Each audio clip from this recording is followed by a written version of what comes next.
Hey gamers, Maniac here with GameAccess.net. Just getting ready for a big haul day. So if this looks a little different, if you think this looks better than my previous videos, then by all means, post a comment below, or if you have other ideas, what looks better, please tell me. But that's not what you guys want me to talk about. You guys want me to talk about the Nintendo Switch 2, and I have a lot to say about it. I picked up a Nintendo Switch 2 at launch, and I've been playing it for the last couple of days, and I wanted to do this video to kind of talk about what my experience was getting the Switch 2, what my experience was using the Switch 2, at least for the last couple of last couple of days, and what I've been playing and how I've been playing it, just so anybody that might be interested in picking up a Switch 2 that might not have yet can have some idea about what to expect or what they could expect with their if they pick up one for themselves. So the first things first, I just want you guys to know I was able to secure a pre-order for the game at GameStop. I was able to pick it up at midnight on the release night. When I did pick up my pre-order on the spot, I did intentionally get the Mario Kart bundle. So all of my experiences with getting with playing Mario Kart World specifically are based upon playing the digital downloaded version off of the Nintendo eShop. I just want to caveat that. I also, day one, picked up, or with my pre-order, picked up the Nintendo Switch camera because I had seen the previews for the new Mario Party game, or I should say the updated version of the Mario Party game, Mario Party Jamboree, and the enhancements that they were going to do with it for the Switch 2. So my family does play Mario Party. My wife and my friends will play Mario Party with us. So having the camera, I felt, was something that I wanted to have. So when I did place a pre-order for my Switch 2, I placed a pre-order for two other things. One was the camera, and one was the upcoming Donkey Kong game. Now, about a week before I had picked up my Switch 2, before the pre-orders were to be called in for the release day, of course, I had discovered, of course, that Donkey Kong Jamboree would not, I'm sorry, not Donkey Kong, Donkey Kong Bonanza would not be making the launch of the platform. Although my pre-order would still be honored, the game would not be out until July. And as of the time this video is being posted, the new Donkey Kong game is not yet out. You may catch this afterwards. So I wanted you guys to tell that caveat. So that was a bit of a thing, because I wanted to play the new Donkey Kong game, but I was fine with just playing Mario Kart at first. I did later get a second pre-order at a second site for two games that I did know were going to make launch, that I wanted to basically get my hands on at launch, physical copies of them, or you'll get into this in just a second. One was Cyberpunk 2077 Ultimate Edition, and the other was Bravely Default HD Remaster. I'll get into why I picked those games in just a little bit. But first, I want to tell the story about what my experience was like picking it up. It involved a lot of waiting in line. That having been said, it was fruitful waiting, so it's not like I waited for nothing and I got nothing out of it. I picked up it just so happens that I had the availability the morning that the pre-orders were starting to happen, that I could get to a GameStop and place a pre-order for it, and I was successful in doing so. The day of the midnight release, or about a week or two before the midnight release, I didn't have the Switch fully paid off, but my intention was to start, I had been, paying it off over time. I wasn't planning on paying it off until, of course, I picked it up. And so what had happened is that the GameStop people informed me that if I wanted to pick up my Switch at midnight on the release night, I would have to intentionally come in between at the earliest 3 o'clock earlier that day to pay it in full and to get my receipt stamped.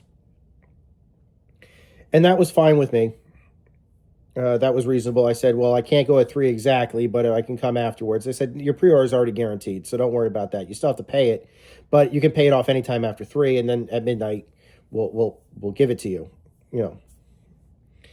So I intentionally took a day off. Everyone kind of figured out why, but I intentionally took a day off. It was allowed. I and so because I wanted to have the time that day to basically play it. And Wednesday night, around 10 o'clock, I got in line to wait. 12 o'clock came around. I already had my receipt stamped. There was a little bit of chaos at the GameStops once the doors opened to start giving out the Switches. My local GameStop basically decided that they were going to code all of the paid pre-orders to serial numbers for each individual system. So basically, they had a stack of serial numbers for all the various Switches 2s that they had brought in. And so their job was to basically pair up. Once a receipt was paid off, they'd assign you a serial number, and then that would be the one they would give you. So there was some chaos in that because they had to go through the lines or through their packaging, their shipments basically to start, to make sure that they got the right Switches to the right people. And I understand at least some delay there. I was kind of shocked at just how ill prepared my GameStop was, that they had 3 hours basically when the doors were shut and everything, that they didn't have, they spent the whole time basically just kind of standing around checking receipts every once in a while. You would think that they would start unboxing these things because they weren't giving them to anybody until midnight. You would think they would have started unboxing things and having them stacked up and ready to go. But the truth is, no, they didn't bother to start unboxing anything until literally 12 o'clock came around. Then they started. So I thought that was a little weird. That having been said, my GameStop was not the one run by a person who thought it was a good idea to staple receipts to the boxes. I'd like to think in a just world, GameStop would fire somebody who made a decision like that, but that's just me. What do I know? I just have a brain in my head. But no, my what do you call it was not defaced. They stuck a sticker on it. That's harmless. A simple sticker with sticker adhesive is no big deal on a package that I was planning on opening anyway. So, needless to say, they did give me my Switch almost immediately when I came in. It took them a few minutes to find my camera, but they did eventually get me my camera and they sent me on my way. And I went home. And I'd like to tell you that I immediately went to start firing it up and unboxing it, but no. I basically was so exhausted I went to bed. My intention was to start playing the next day. But this is my caveat for the next day.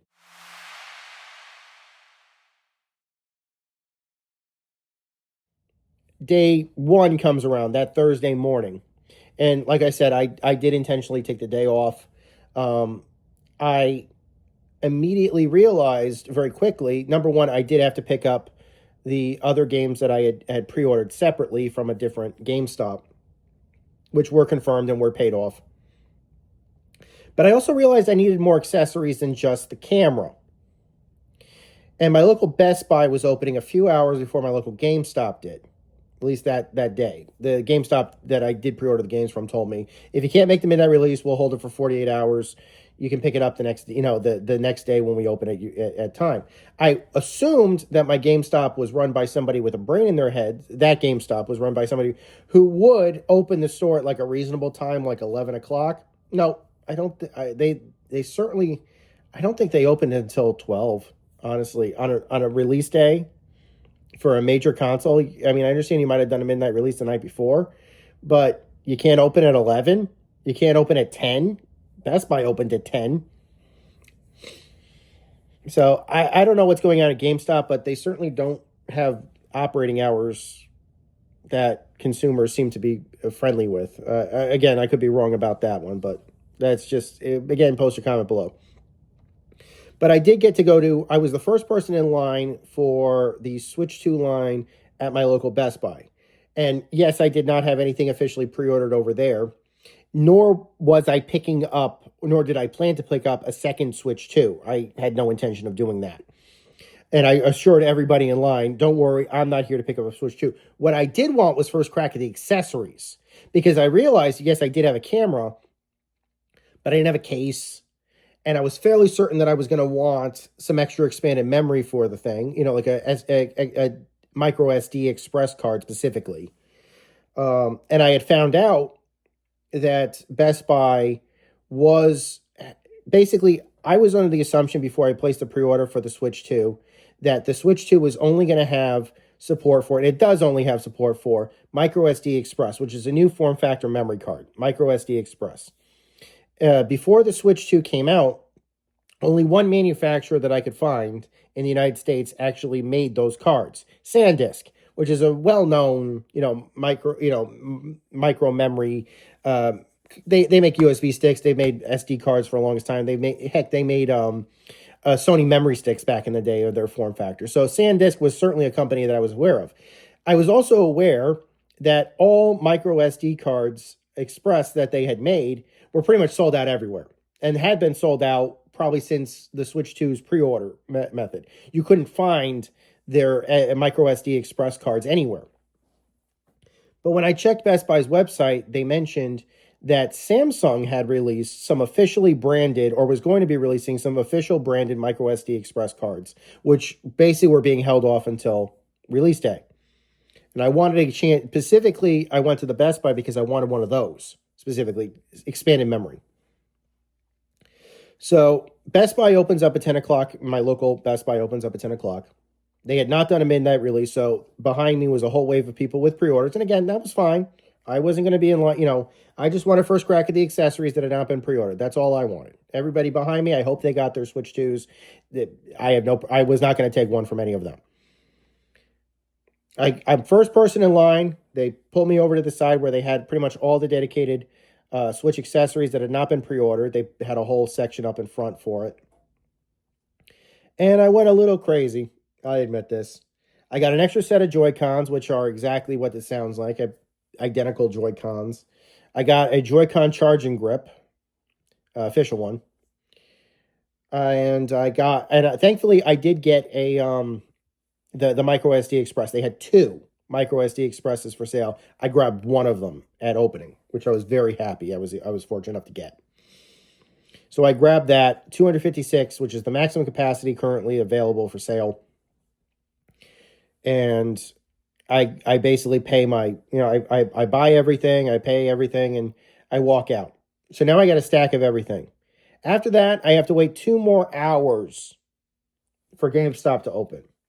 So I kind of fart around, just kind of basically just killing time for 2 freaking hours around my area to wait for GameStop to finally bother to open. They should have, as far as I'm concerned, they should have opened at 10. There's no reason why they shouldn't have. Finally, 12 o'clock comes around. There's a huge line in front of the GameStop at this point. They tell everybody go home.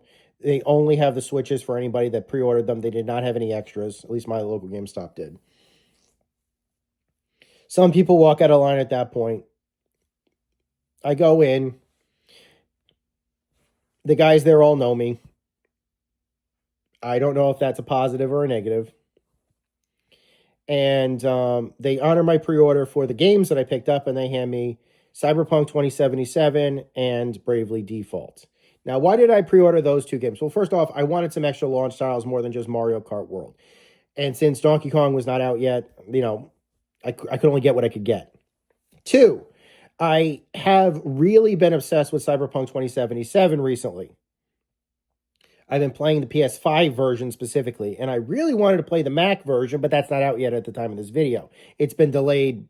It was supposed to be out in 2024. I have no idea when it's coming out. It was briefly mentioned yesterday at the WWDC keynote. It was like a blink and you'll miss it. You saw the logo for upcoming Mac games, but to this point, we still don't have a release date or a release window for that one yet, and I don't know why. But needless to say, Switch did have it. They did have everything on the game pack, little game cart, whatever you want to call it. So I picked that up. Why did I pick up Bravely Default? Because I freaking loved Bravely Default for the 3DS. I still have an unopened collector's edition of the original, unsmashed, of the Bravely Default collector's edition for 3DS. I couldn't bring myself to open it. I was so pretty, I couldn't bring myself to open it. So I left it alone. And I remembered playing Bravely Default or enjoying Bravely Default so much because I played the demo on the 3DS and I loved it. And all of the previews of Bravely Default that Nintendo had done for the Switch 2 version were quite exciting. And so I understood that it is very possible that it was going to come on one of those digital game key cards. I was willing to deal with that for the time. Because again, when it comes to third party titles, the only game that was considered to be game on pack, game on the cart, was Cyberpunk. And I'm sure CD Projekt Red got a whole bunch of sales for that. I hope they did, because they got a great game. So, I got my games. I got my accessories. Let's show the unboxing. This is it right here. This is the Nintendo Switch 2. And this is the version of the Nintendo Switch 2 that comes with a copy of the new Mario Kart World on digital. Now, we're going to get into all of that in just a second. I just want you guys to get a good look at the box. I have covered up the serial number. Let's take a good look in this in glorious 4K. Note everything that it comes with. Switch console, 2 Joy-Cons, AC adapter, looks like an HDMI cable, dock. This is a charging, not a charging grip, but like a Joy-Con grip. These are Joy-Con straps. And, oh, I take it back. That's a USB cable and that's an HDMI cable. So, there you go. Here's some of the instructions underneath. But that's not what you guys want to see. You guys want to see this opened. And I am happy to oblige you. Well, let's see if this box will be happy to oblige you. Oh, unseal the husk casket.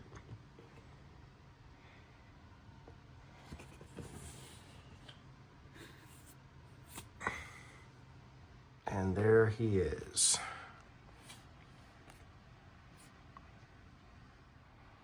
Let's just get a closer look at these controllers.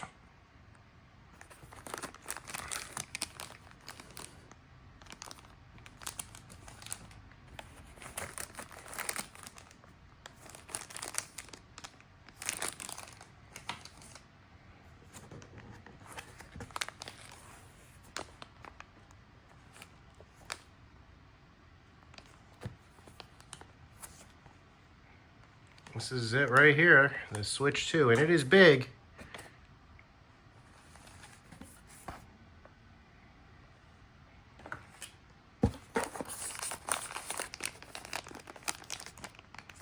USB cable.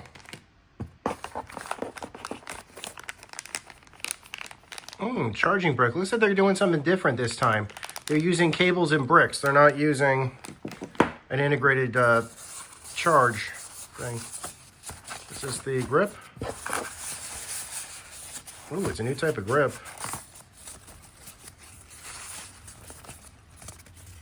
Interesting, interesting. So it looks like they're keeping the kind of orangey red and blue because the grip itself is not, yep, look at that. It's not the same as the old ones were. And also I'm noticing that this is not a charging grip. You can also notice this is not transparent. Now they sell, I bought this separately. This is a transparent charging grip. This is official actually.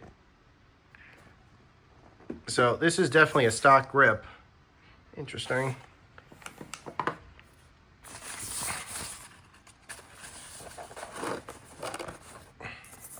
I'm assuming this is probably the dock.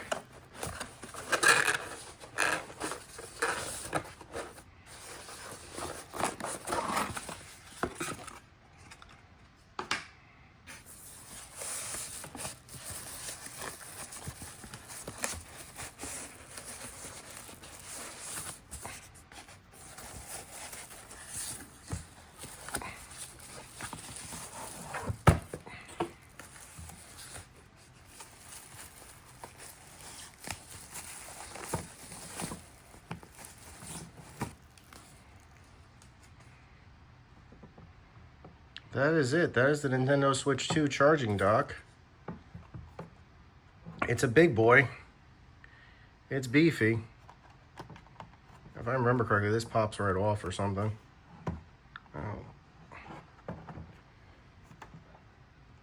Oh, USB here. And that's probably the access for the HDMI and stuff. Let's take a closer look at some of these controllers. This is the right controller, I believe.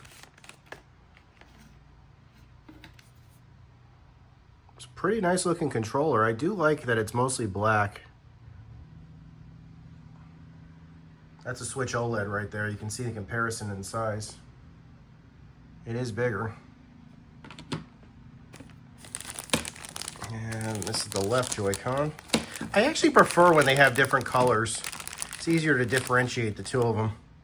I mean, especially when the units first came out. That's the left and that's the right. Let's see if we got anything else further from here.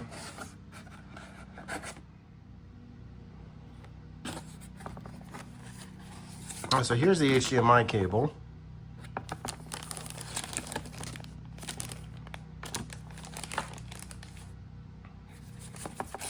And here are the straps. Okay, you back? You saw the unboxing? What'd you think? Okay. So I finally got to do the unboxing. At this point, I've killed half the day with the unboxing. And everything else. So at this point, I only have half the day left to actually before I could start playing. Now, I had a Switch OLED. I had purchases and things like that on my Switch OLED. And I'm just going to tell you a little bit of background about myself. I am not the kind of person that will go to that will buy a device like a PC or something along those lines and fill it up and then wipe certain stuff. I don't do that. I have data going far back as 2005, 2000. You know, I got data going back pretty far. I don't wipe my data. So if I do end up running out of space, instead of wiping my data or factory resetting something or picking and choosing what I want to keep, I just go out and buy more memory or more storage in this case. And I'll spend a whole day transferring it. I did it with the PS5. I did it with the Switch OLED several times. So, yeah. I had a 500 gig storage, external storage on my Switch OLED. And the Switch OLED, by the way, by default, I think internal stock is about 64 gigs of internal storage. And it was pretty full. I previously had, I believe it was a 400 gigger in there, which I had to replace. And before that, I had a 256 in there that I had to replace. So I've had to replace the storage on that thing at least twice. And I was using up all of it for the most part.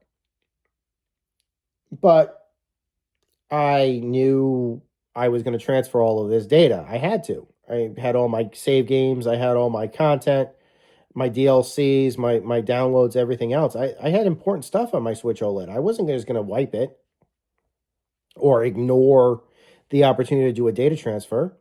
And the first thing that I did after I unboxed the Switch 2 was update, get it online, tell it to update the operating system. And then it asked me, do you want to do a data transfer? And of course I said yes. And I started and initialized the process. I fired up on the OLED. I did everything that had to be done. There's a couple steps. You got to sign into your Nintendo account, all this other stuff. And then I started the process. Now, I've transferred Switch to Switch data before. I had a Model 1 Switch. I did transfer stuff to the OLED. But it only transferred over, like, my save content and my purchase status. It didn't transfer over the programs. It didn't transfer over the data. So I had to basically re-download everything. And I assumed that was what I was going to have to do for the Switch 2. Even though Wii to Wii U would allow you to do a full system transfer, 3DS to 3DS would allow you to do full system transfer. I assumed that I was going to just basically be transferring over my saves. It's on my purchase status. That did not happen. Instead, it transferred over all of my saves, all of my user profiles, all of my purchase status, but also all of the program status, including digital downloads that I had installed, as well as physical programs I had installed. All of that transferred. I had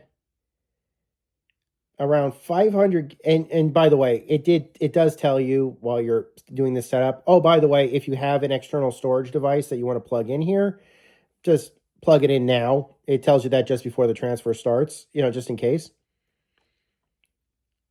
So I did that. It took about 15 or so minutes, not even, to do the save data transfer.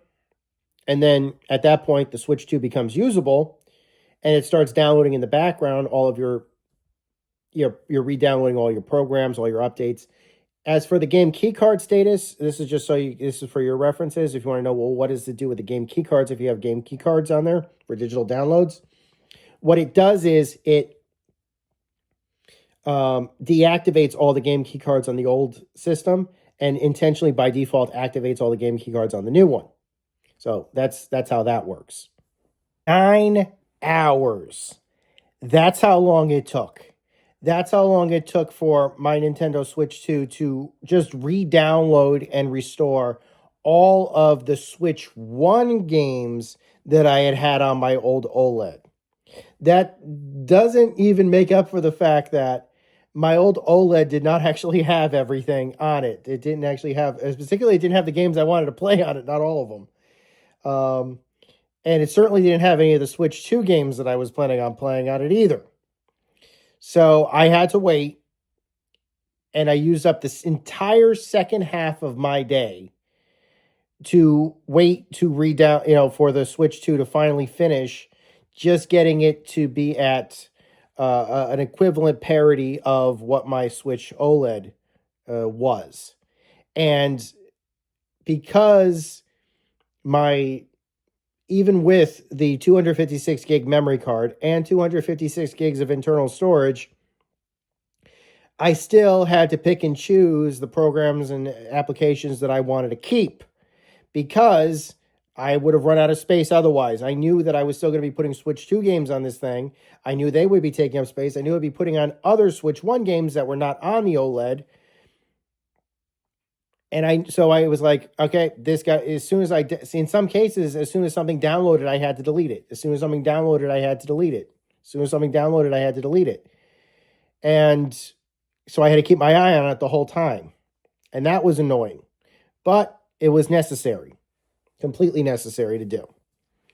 So by 9:30 that evening, after spending the whole day prepping for this, I finally finished the installation of all of my Switch OLED stuff, and I could now have the opportunity finally to get some Switch 2 games on there to play. So I loaded up the eShop, and the first thing that I downloaded was Welcome Home, the Switch 2, just to make sure that worked. I downloaded Welcome Home immediately.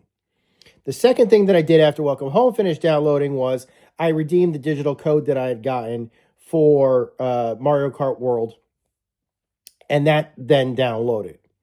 And I moved both of those to the internal memory off of because this has the same problem I guess the Switch has, which is that once you stick an external card in that thing, it will automatically try to install and default everything to the external card, even if there's plenty of space on internal memory and there's no space on the external card. So the PS5 does that also, but at least for the PS5, you actually have an option in the menus to basically tell it, okay, where do you want to default all installations of new stuff? Do you want it to go there, or do you want it to go there? And you can actually choose between PS4 and PS5 games if you really wanted to. I went through the menu 10 times over. I could not find an option like that on the Switch 2. It's sorely needed. At least at the time of this video, I couldn't find it. So in some cases, once I had data downloaded onto my Switch, I had to move it off of the micro SD Express card and move it onto internal memory. And that wasn't even enough. That was just for night one. But I was able to fire up Welcome Home and get it to work. I played about 30 minutes of Welcome Home before it was like 10:30 at night. And that was it. That was the night for me. I by that point I was out. I was exhausted. The whole day had been spent basically prepping this thing. And while I did use all the day, I didn't really get a chance to play anything that first day. So next day comes around. Work hours end. I can get back to picking up where I left off on the Switch installation. Immediately, I go through a list of all of my existing Switch 1 games that I had not transferred to the Switch 2 that were Switch 2 enhanced, if you will.